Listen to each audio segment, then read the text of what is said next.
اللہ علی حبیبہ محمد وعلی آلہ وصحبہ وبارک وسلم علیہ۔ آج ہم ایک آپ کو اہم بات عرض کرتے ہیں۔ رجب شریف میں ایک تاریخ آتی ہے جو چاند کی 4 تاریخ ہوتی ہے، جس طرح کہ اب 4 تاریخ ہے۔ اس تاریخ کو بہت بڑی اہمیت حاصل ہے، بالخصوص علم نجوم کی دنیا میں، یا عملیات کی دنیا میں۔ اس تاریخ کے دن جو عمل یا نقوش لکھے جاتے ہیں، عامل حضرات یعنی ہم لوگ تقریباً پورا سال انتظار کرتے رہتے ہیں، کیونکہ آج کے دن جو ہم نے نقش لکھنے ہیں اس کی جو افادیت ہے، جو اس کے فضائل ہیں، جو فائدے ہیں، تو اور دن میں ہم وہ مخصوص نقش نہیں لکھ سکتے۔ اس تاریخ کو کہتے ہیں 40 سلاطین 40، یعنی 4 بادشاہوں کی وصال مبارک کی تاریخ۔ تو 7 ستارے ہیں، ہر ستارے کے ساتھ ایک طلسم مخصوص ہے، یعنی اس کا عمل، اس کا نقش۔ تو عامل حضرات فرماتے ہیں جب وہ اگر 7 کے ساتھ کسی کو لکھ کر دیے جائیں، ہر مقصد کے لیے بہت بڑے زبردست ہوتے ہیں۔ اب سوال یہ ہے کہ وہ ستارے بھی جب شرف میں ہوں، یعنی جب اپنے بزرگی اور عروج کے زمانے میں ہوں۔ یہ ستاروں کا بھی زوال اور عروج ہوتا ہے، سب ستاروں کا، جس طرح چاند کا ہو، آپ دیکھتے نہیں ہیں، پہلے سے لے کر 15 تک اس کا عروج دن بدن عروج ہوتا ہے، 15 سے لے کر پھر آخر تک پھر اس کا زوال، اس طرح ان کو یعنی شرف، حبود، عروج وغیرہ اس طرح۔ پھر ایک بات ہے کہ 7 ستارے جو زحل ہے، مشتری ہے، مریخ ہے، عطارد ہے، زہرہ ہے، یہ بیک وقت اپنے عروج میں تو نہیں آ سکتے۔ اگر ایک ستارہ عروج میں ہوگا تو دوسرا زوال میں ہوگا، دوسرا زوال میں ہوگا تو تیسرا متوسط ہوگا، کیونکہ کوئی ستارہ مہینے بعد اپنا چکر پورا کرتا ہے، کوئی سال بعد کرتا ہے، کوئی جو ہے نا 27 سال بعد۔ یہ جتنے ستارے ہیں، چاند جو ہے نا یہ مہینے بعد اپنا چکر مکمل کر لیتا ہے۔ تو لہٰذا یہ جو 7 طلسم ہے بہت بڑی کامیابی کے لیے، یہ علم نجوم کی روح سے باقی عرض کرتا ہوں۔ تو یہ 7 ستاروں کا مکمل بیک وقت شرف تو نہیں ہو سکتا۔ پھر اہل علم اور نجوم نے انہی 4 تاریخ کو اتنا معتبر ترین، عزیز ترین سمجھا کہ وہ جو 7 طلسم ستاروں کے بناتے ہیں، ہر ایک ستارے کے شرف والے مقام کی انتظار کرنے کے بجائے وہ آج کے دن ہی یہ طلسم لکھ دیتے ہیں۔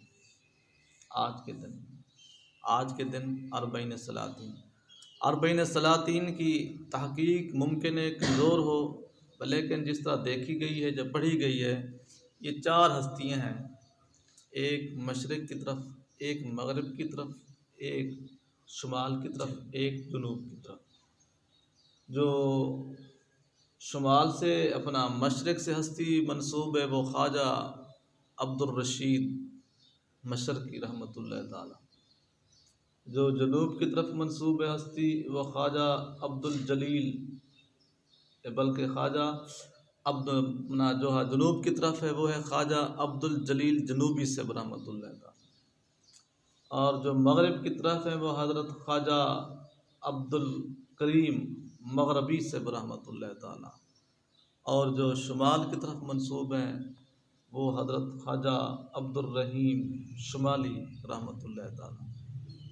اکثر کچھ نقش ایسے ہوتے ہیں، ان نقشوں کے چاروں طرف ان ہستیوں کا نام لکھا جاتا ہے، ان کو 40 سلاطین کہا جاتا ہے۔ اس لیے اس دن کو عامل حضرات یا عمل والے حضرات بہت بڑا متبرک اور محتشم تصور کرتے ہیں۔ یاد رکھنا 4 رجب المرجب شریف، 4 رجب المرجب شریف، 4 رجب المرجب شریف۔ یہ نکتے کبھی کبھی آ جاتے ہیں تاکہ یہ علم سیف ہوتا رہے، تو اس فائدہ اٹھاتے رہیں۔ کل والی آیات مبارکہ کے ہم فائدے پڑھ رہے ہیں، اس سے معلوم ہوا کہ غائب چیز پر ایمان لانا معتبر ہے، نہ کہ ظاہر پر۔ قرآن پاک کے ظاہری حروف کو مان لینا کہ یہ ایک کتاب ہے، عربی زبان کی ہے، لاہور میں چھپی ہے، فلاں کاغذ پر لکھی گئی ہے، یہ ایمان نہیں۔ بات کر رہے تھے نا ظاہر اور باطن پر۔ ظاہر پر اس کا مطلب ہے بھی یہ قرآن پاک ہے، چھپا کی ہے، فلاں ادارے کا چھپا ہوا ہے، وغیرہ وغیرہ۔ اس طرح یہ نہیں ہمارا ذہن بنا کے ایمان لانا قابل قبول نہیں ہے، کیونکہ یہ بالکل ظاہر ہے، بلکہ قرآن پاک کے چھپے ہوئے وصف پر ایمان لانا ضروری ہے۔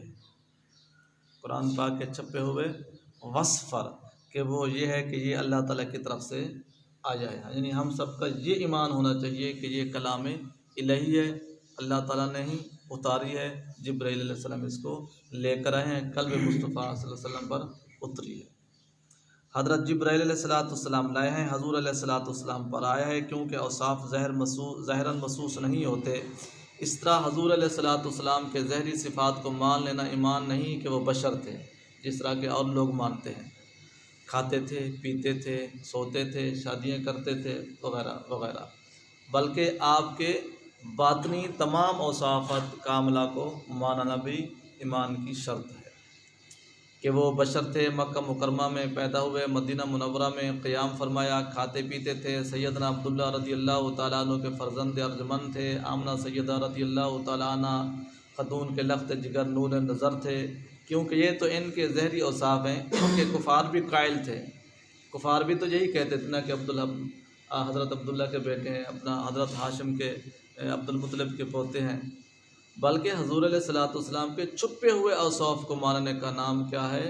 ایمان ہے، جس پر الحمدللہ رب العالمین ہم اہل سنت زور دیتے ہیں اور اس کو مانتے ہیں، یعنی کہ وہ اللہ تعالیٰ کے رسول ہیں، اس کے پیارے ہیں، تاج و تخت والے ہیں، شفیع المذنبین ہیں، رحمت للعالمین ہیں صلی اللہ علیہ وسلم۔ یہ سارے کے سارے کیا ہیں؟ باطنی صفات، اندر چھپے ہوئے۔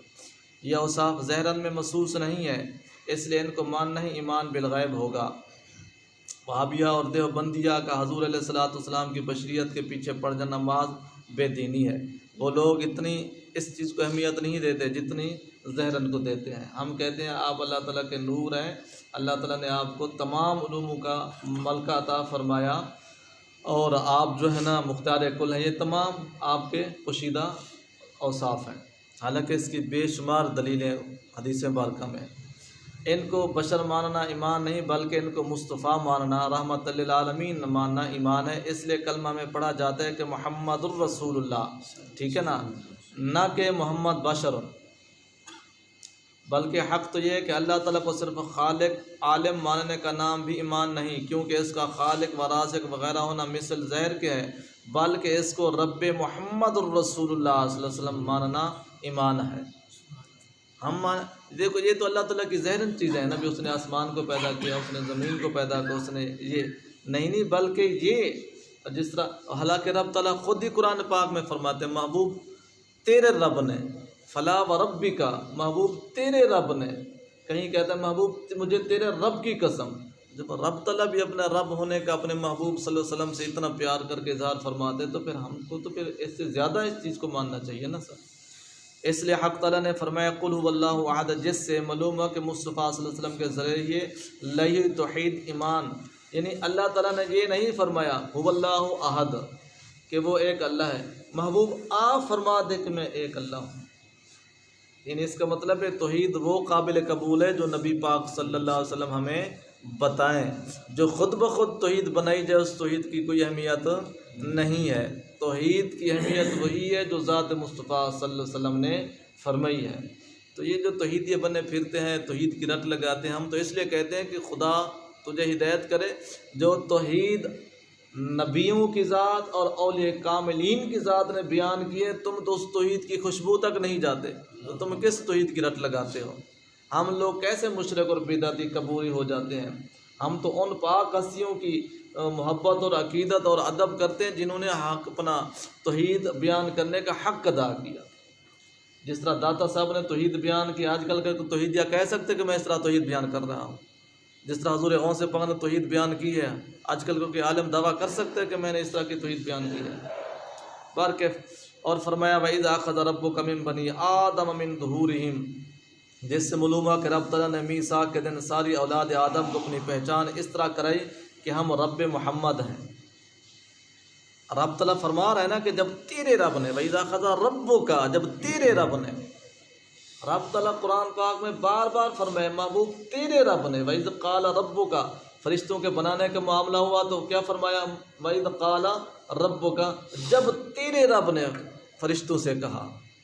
کتنا محبت، کتنا قرب، کتنا پیار انتہا کا، نہ تو رب فرما دیتا ہے، اور جب رب نے فرمایا وَإِذْ قَالَ رَبُّهُ، کہا کے بجائے یعنی آپ کے رب کے بجائے اللہ تعالیٰ ایسے ہی فرما دیتا کہ جب میں نے فرشتوں سے مشورہ کیا، اس سے کوئی پوچھنے والا تھا؟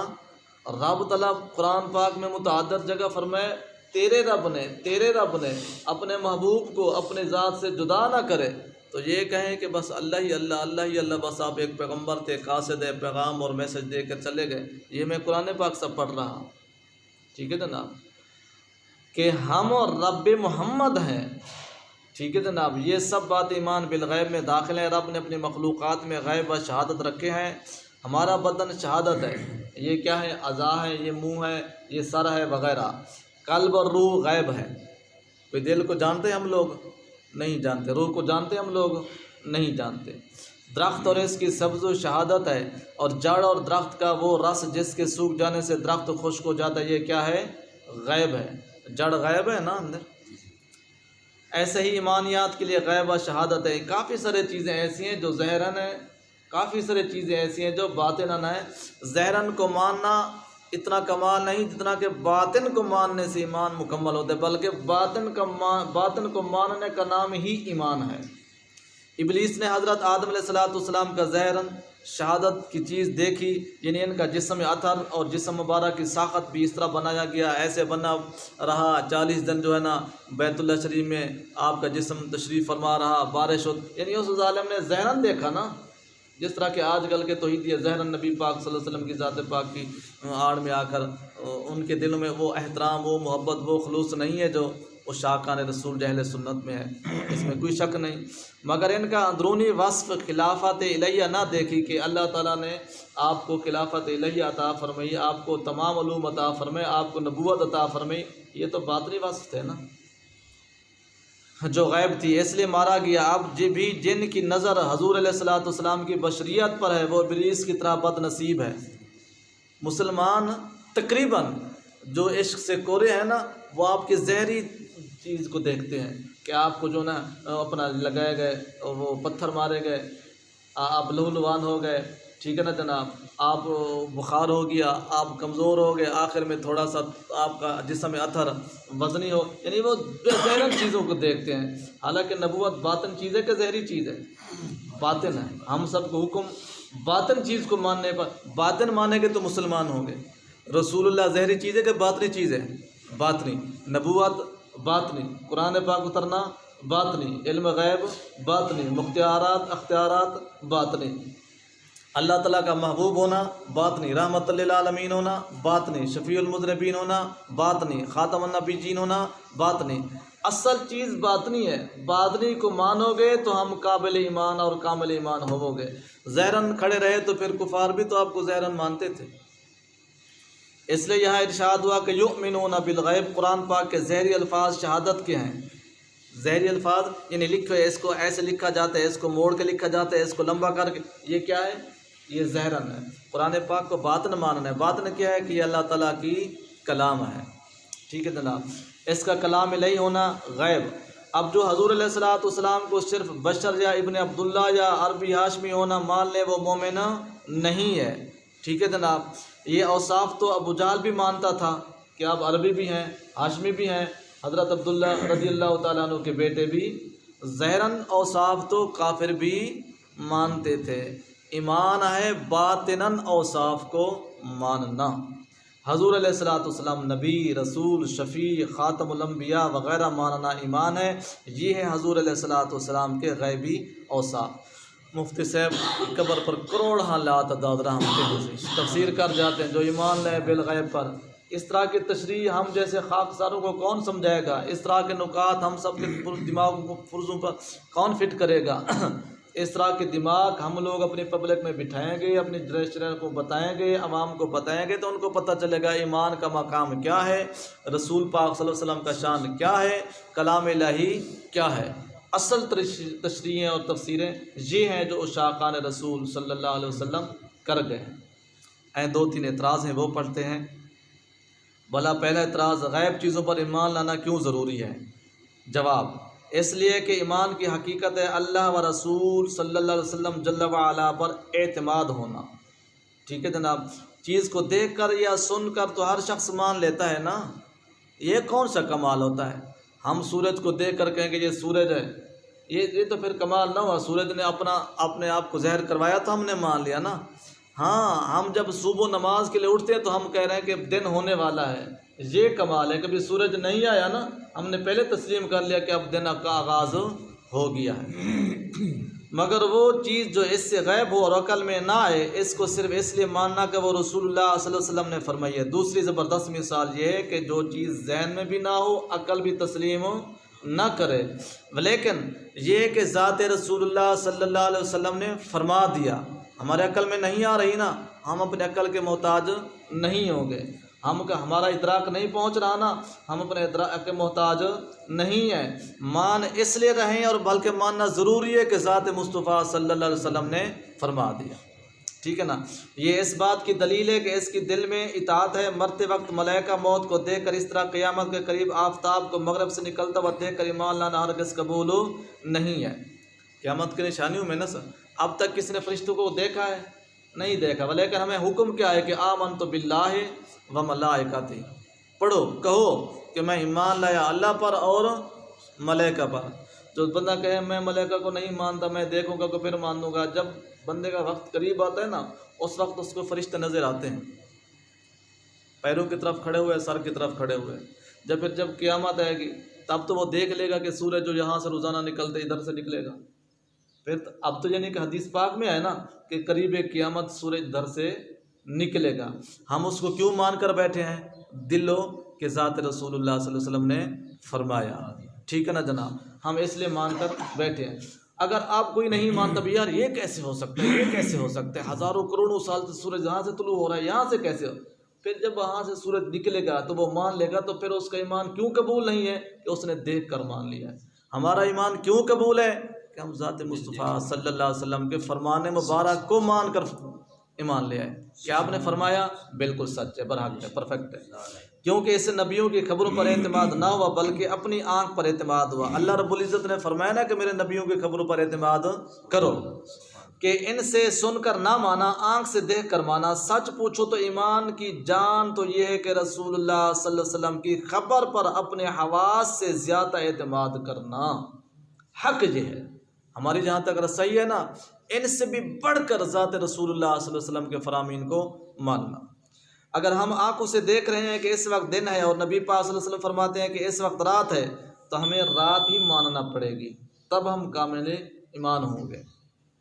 تو ہماری آنکھ جھوٹی ہے اور نبی پاک صلی اللہ علیہ وسلم سچے، کیونکہ ہماری آنکھ ہر دفعہ غلطی کر جاتی ہے مگر ان کا فرمان کبھی غلط نہیں ہوتا۔ اس پر یہ شعر چسپاں ہوتا ہے، اگر شاہ روس را گوید شبست این بباید گفت اینک ماہو پروین۔ اگر شاہ کہے دن کو کہ یہ رات ہے تو کہنا چاہیے کہ یہ چاند و تارے۔ بادشاہ نے رات کو کہا نا، بلکہ دن کو کہا نا کہ رات ہے، بلکہ تم رات تک محدود نہ رہو بلکہ کہہ دو ہاں بالکل یہ سیارے ہیں، یہ تارے، نہیں اس کے آگے تک مان جاؤ۔ دوسرے اعتراض، اس آیات سے لازم آتا ہے کہ صحابہ کرام کا ایمان درست نہ ہوا کیونکہ نبی پاک صلی اللہ علیہ وسلم کو دیکھ کر ایمان لائے، حالانکہ ایمان بالغیب چاہیے۔ عجیب و غریب ان کے ڈھکوسلے ہوتے ہیں، بل صحابہ کرام کے ایمانات پر جو ہے اعتراض آ گیا۔ جواب، صحابہ کرام نے حضور علیہ الصلوۃ والسلام کے زہری جسم پاک کی زیارت کی اور اس پر ایمان نہیں۔ صحابہ نے آپ کے زہری جسم پر ایمان نہیں لایا، صحابہ نے تو آپ کے باطن پر ایمان لایا نا۔ آپ نے فرمایا کہ میں اللہ تعالیٰ کا رسول ہوں۔ صحابہ نے یہ تو نہیں دیکھا کہ آپ تو حضرت عبداللہ کے بیٹے ہیں، صحابہ نے اس بات پر نہیں اڑے۔ آپ نے جو اعلان فرمایا صحابہ نے فوراً، ایک غیب تھا نا، اور رسول اللہ صلی اللہ علیہ وسلم آپ نے جو فرمایا میں اللہ تعالیٰ کا آخری نبی ہوں، یہ چیز غیب ہے نا، صحابہ نے فوراً مان لی۔ یہ اور بات ہے پھر کبھی کبھی کسی صحابہ نے آپ کے منہ اپنا ختم نبوت کی زیارت جو مہر نبوت کی زیارت کر لیتی ہے، لیکن ہر صحابی نے مہر نبوت شریف کی زیارت کر کے تو ایمان نہیں لایا نا، ٹھیک ہے جناب۔ اچھا، ایمان تو ان کی نبوت اور چھپے اور صاف پر ہے، اور یہ چیزیں ان کی نگاہوں سے بھی غائب تھیں۔ معجزات دیکھنے سے نبوت نہیں محسوس ہوتی، جیسے کہ مخلوق کو دیکھنے سے خالق محسوس نہیں ہوتا۔ سارے صحابہ نے کون کون سی شرط مانگی تھی آپ سے؟ آپ فرماتے گئے، صحابہ لبیک فرماتے گئے، بات کرتا ہوں، یہ سارا غیب تو تھا۔ تیسرا اعتراض، پھر چاہیے کہ نبی پاک صلی اللہ علیہ وسلم کو مومن نہ کہا جائے، اس لیے کہ ان کے لیے ایمان کی کوئی چیز غیب نہیں۔ بھی نبی پاک صلی اللہ علیہ وسلم نے تو سب چیزیں دیکھی ہیں، جنت کو بھی دیکھا، جہنم کو بھی دیکھا، رب تعالیٰ کو بھی دیکھا وغیرہ، کیونکہ اللہ پاک کو انہوں نے دیکھا، فرشتوں کو انہوں نے ملاحظہ فرمایا، قرآن کریم کو انہوں نے اترتے دیکھا، جنت و دوزخ کی انہوں نے سیر فرمائی۔ نبوت تو خود ان کا اپنا وصف ہے جس کے لیے علم حضوری ہے۔ جب ان کے لیے ان میں سے کوئی چیز غیب نہ رہی تو ان کے ایمان کی کیا سبیل ہے؟ عرض کیا تھا نا، دنیا میں ہر طرح کے مخلوق موجود ہے، آپ کو معلوم نہیں ہے کہ پھر نبی پاک صلی اللہ علیہ وسلم کے افضل، پہلے صحابہ کی ذات پر حملہ، اب نبی پاک صلی اللہ علیہ وسلم کی ذات پاک پر۔ جواب، یہ سب گفتگو مومنین کے متعلق تھی۔ نبی پاک صلی اللہ علیہ وسلم کی ذات پاک اس سے جدا ہے، نبیوں کی ذات اس سے جدا ہے۔ نبیوں نے تو ازل سے اللہ رب العزت کو رب مانا ہوا ہے، ڈگمگا جاتی ہے تو مخلوق نبی مخلوق کی رشد و ہدایت کے لیے آتا ہے، ٹھیک ہے جناب۔ وہ تو عین ایمان ہے، ان کے جاننے پہچاننے کا نام ہی تو ایمان ہے۔ نبی کا علم غیب کے بارے میں بات، یہ تو اس کو پڑھو ہے کس طرح ہے، وات الما اپنا لیس البر جو آیات مبارکہ ہے، اس میں آتا ہے کہ ایمان لاؤ کتابوں پر، نبیوں پر، رسولوں پر۔ یہ تو خود ہستیاں ہیں اللہ رب العزت کی ایمان کی شرطوں میں سے کہ ان پر تم نے ایمان لانا ہے۔ اچھا، سب عارف اور وہ عرفان، سب صادق اور سراپا صدق، سب عالم ہیں، ٹھیک ہے جناب، کیونکہ وہ سب مومن، وہ ایمان، وہ عین علم، سب قاصد اور منزل مقصود، سب طالب و مطلوب، وہ سب کی انتہا، انہیں اپنے پر کیوں قیاس کرتے ہو؟ وہ تو سب کچھ ہے، خود ہے اللہ تعالیٰ کی عطا سے۔ ان کو ماننا تو ایمان کی شرط کہا گیا ہے۔ ان کو مومن اس طرح کہہ دیتے ہیں جس طرح اللہ تعالیٰ کو بھی مومن کہتے ہیں، جس کی تشریح آپ نے غالباً پرسوں سنی تھی کہ ہم بھی مومن ہیں، اللہ تعالیٰ بھی مومن ہے۔ اللہ تعالیٰ کا مومن ہونے کا مطلب کیا تھا اور ہمارا مومن ہونے کا مطلب کیا تھا، یہ آپ نے کل سماعت فرمایا تھا، کل کے پرسوں، کہ لفظ مومن ایک ہے مگر معنی میں بہت فرق ہے۔ حضور علیہ الصلوۃ والسلام، اصحاب کبار۔ نقطہ، تفسیر کبیر اور تفسیر عزیزی میں حضرت امام احمد بن حنبل رضی اللہ تعالیٰ عنہ سے روایت نقل، حضرت حارث بن قیس نے حضرت سیدنا عبداللہ بن مسعود رضی اللہ تعالیٰ عنہ سے عرض کیا کہ ہمیں حسرت و افسوس ہے کہ ایک نعمت تم کو ملی اور ہم کو نہ ملی، اور وہ یہ کہ تم دیدار یار سے مشرف ہوئے اور ہم اس سے محروم رہے۔ یہ کون کہہ رہا ہے؟ صحابہ کے شاگرد فرما رہے تھے، ٹھیک ہے جناب۔ تو حضرت عبداللہ بن مسعود نے فرمایا کہ نبوت مصطفیٰ صلی اللہ علیہ وسلم سب پر زہر ہے، لیکن اے حارث تمہارا ایمان بڑا کامل ہے، تمہارا ایمان بڑا کامل ہے، کیونکہ ہم انہیں دیکھ کر ایمان لائے اور تم بغیر دیکھے، ٹھیک ہے جناب۔ یہی آیات پڑھی تفسیر عزیزی میں ابو داود طیالسی سے روایت ہے کہ ایک شخص سیدنا عبداللہ بن عمر رضی اللہ تعالیٰ عنہ کے پاس حاضر ہوا، عرض کیا کہ کیا تم نے مصطفیٰ صلی اللہ علیہ وسلم کو اپنی آنکھوں سے دیکھا ہے؟ آپ نے فرمایا ہاں۔ پھر اس شخص نے کہا کہ کیا تم نے اپنی اس زبان سے نبی پاک صلی اللہ علیہ وسلم سے کلام مبارک کیا ہے؟ آپ نے فرمایا ہاں۔ پھر اس شخص نے کہا کہ تم نے اپنے ان ہاتھوں سے نبی پاک صلی اللہ علیہ وسلم سے بیعت بھی کی ہے؟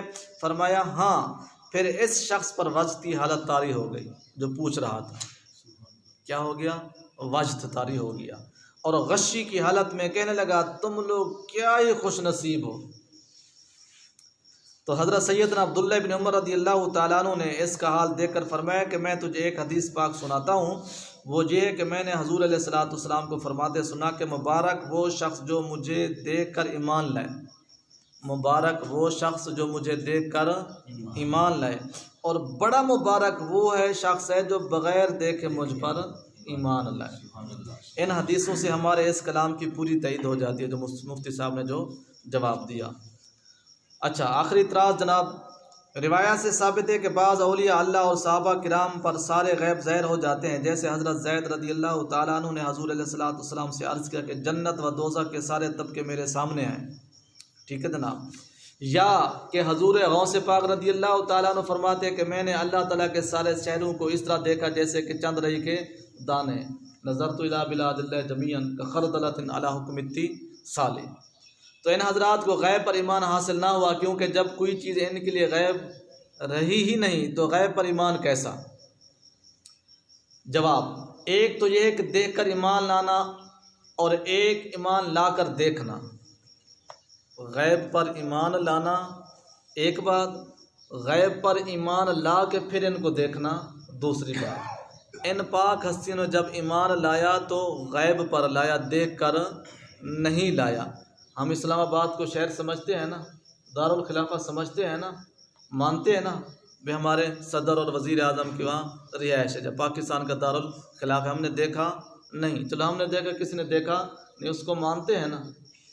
اچھا، ماننے کے بعد اگر کوئی بندہ سال بعد مہینے بعد جا کے وہاں جا کر دیکھ کر آئے تو اس نے مانا تو پہلے ہوئے تھا نا، وہ تو بعد میں جا کر اس کو قسمت موقع دیا، مہینے بعد سال بعد ٹرپ کے لیے یا سیر کے لیے گیا، اس کو دیکھا، جبکہ تسلیم تو وہ پہلے کرتا تھا نا کہ ہمارا پاکستان کا دارالخلافہ اسلام آباد ہی۔